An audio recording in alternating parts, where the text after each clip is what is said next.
thought it was a fantastic fight, though. What you have to take away from fights like that is that you have two of the best fighters in the world in the bantamweight division. Two of the best, all-time best. Fantastic fighters.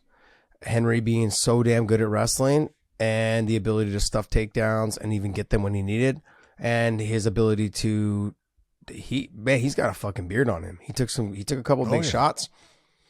Didn't even seem like it phased him. It's like, oh, whatever. No. And he's a small guy. Like, he's not a big guy. And so, well, he's not a tall guy, but he's thick. Look, he's thick. Yeah. He's stout. Yep. He's thick.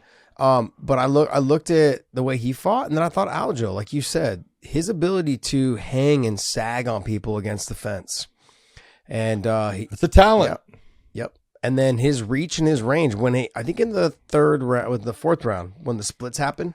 When he hit him with he was in the splits, and Aljo was able to lock all the way around the ass. Was able to walk around house. Yep. I was like, wow, that was pretty impressive, man. That's a lot of work right there, and it's so hard and so difficult because I've been in those situations, and you're like, shit. If I keep working for this, I'm gonna get more tired.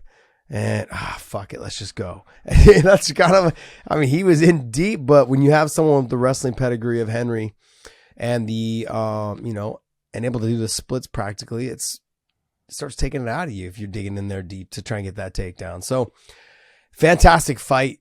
Aljo moves on, and he's going to fight Sean O'Malley, it looks like, and then we'll see. But I look at Henry Cejudo, and I go, you can't be done. I mean, 3 years off, 3 years off, split decision loss for the title. I saw him taking the gloves off, and I was like, don't do it. No, don't do it, Henry. You know, you got so many more things that are out there that you can. I think he was eyeballing this and then eyeballing that Volkanovski or Yair Rodriguez, whoever wins it, that matchup at 145. And it's like, hey, you got a ton that you can prove here in the next 2 years. Make as much money as you can. Don't sit there and throw it away off of this one fight because it was close. Yeah, it was very close. It was very close. It was a very tactical fight on both sides.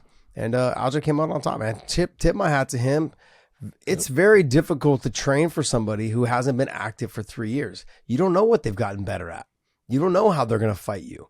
You don't know what Henry Cejudo is going to be good at. He's going to be more of a striker. Has he been working more on his wrestling? Has he developed a really good submission game? Like, those were all questions that needed to be answered when he walked in the first 2 rounds going, shit, how do I deal with this guy? Because I haven't seen him in 3 years. How has he gotten better? He's worked with John Jones. He's worked with Weili Zhang. He's worked with all these top-level fighters. Devison Figueiredo. He's like, what has he pulled from them? And like, you know what? That works for me. Let me try that. And it just didn't get it done this time. But I think he still has so much left in the tank. 36. He has never taken a lot of damage. I think the most damage he ever took was in the Marlon Moraes fight. This fight, he didn't take any damage. He got hurt. He got a little lumped up in that first round against Marlon. DJ the first fight he took shots. Yeah, that's true. But it did. But those go. Yeah, away. The body stuff. Yeah, we're talking about more head stuff as well. I was talking about. Yeah. I mean, we've got Sean O'Malley next. It sounds like for Aljo, and then I think it'd be a fantastic idea to have Henry and Merab on the same fight.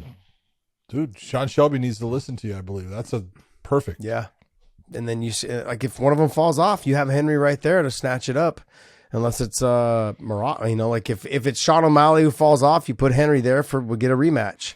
I'll watch that, and if it's the other way around, then you put Merab in there. Put Merab in there. Which then that makes things complicated because it'll be for an interim title. And then you have Merab fight Sterling. You could have Merab with the interim title and Aljo with the undisputed. Come on. Fight each other. How stupid. It's great.